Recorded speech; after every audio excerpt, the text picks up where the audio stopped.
So I've done several reflections about cars and taking care of cars and working with cars. And my dad has always been very present in my life about making sure that I know how cars work and making sure I know how to fix my car if I'm ever in an emergency situation.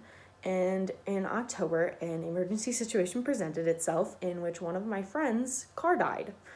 And this was after a TOK lesson. His car was dead. Nobody else in the class had jumper cables. Nobody knew how to jump a car, but I had jumper cables and I knew how to jump a car.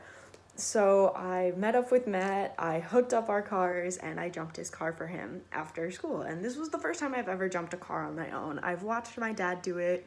I looked up some refreshers on Google of how to do it, but this was really my first time jumping a car. And the one thing that really made me nervous was the ground, the positive, negative to ground. And it said in the website that I looked that it had to be an unpainted piece of metal.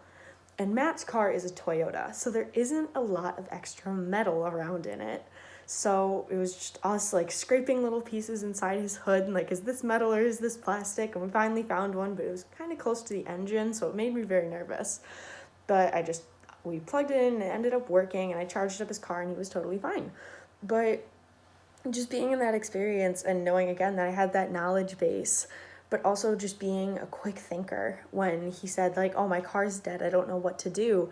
And remembering that my parents always put a pack of jumper cables in all of our cars because I had never used these jumper cables in the back of my car. I had only been driving for about a month at that point.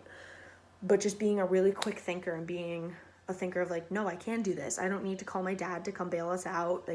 I can jump Matt's car. It's going to be okay. So it was an important lesson knowing that I just need to be confident in myself when I'm doing a service for others, especially in a time where Matt was nervous, Matt was scared because his car was dead and he didn't know how to fix it.